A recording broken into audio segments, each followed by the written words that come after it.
一年一度北京最盛大嘅明星慈善夜呢晚舉行，紅地毯上星光熠熠，多位著名嘅影星，包括同呢次晚會合作嘅成龍大哥都盛裝出席。整晚嘅慈善拍賣最終籌得3100萬人民幣，而所有善款將會全數用嚟捐助內地病患兒童。而成龍大哥呢晚除咗出錢出力之外，更加捐出佢喺電影神話裏面着過嘅盔甲。依家就一齊睇下紅地毯上嘅盛況先啦。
成龍大哥呢晚仲捐出一個紫檀宮嘅模型，有一位神秘嘅黃先生就透過房祖名以388萬買下，並且將拍賣品送俾周迅。唔少人都猜測呢位神秘嘅黃先生就係周迅依家嘅緋聞男友黃索，而早前更加有消息指周迅同黃索之所以認識係因為喺房祖名嘅穿針引線之下。而呢晚出席嘅嘉賓都不約而同咁表示，希望可以有錢出錢，有力出力，多啲為慈善出一分力啊！我希望借着這個我們的慈善晚會，然後一些我們的演員啊或者媒體啊，然後更多的宣傳出去，讓社會上更多的人來關注慈善這個活動，然後來加入我們慈善的行列。梁朝偉在忙什麼呢？梁朝偉他在練功夫。對，我會努力吧，然後再為這個。尤其我知道今年是那個成龍大哥的一個基金會的合作，然後也是捐助給中國的大病兒童，所以很希望自己也能夠努一份力吧。今天周迅怎麼跟那個陳坤一起走在一起？我們去年也走在一起啊，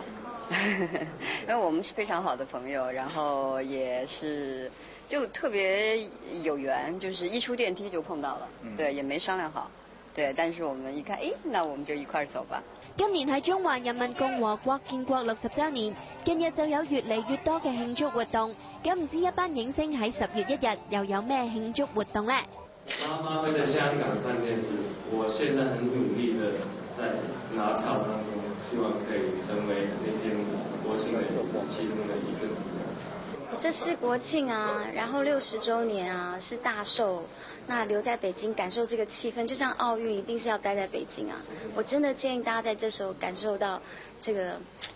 北京的這個力量跟這個活力。那我自己除了做一個演員，也是歌手嘛，所以剛好那幾天在上海有一些公開的表演，要唱歌，很久沒有唱歌了，最近都在拍戲。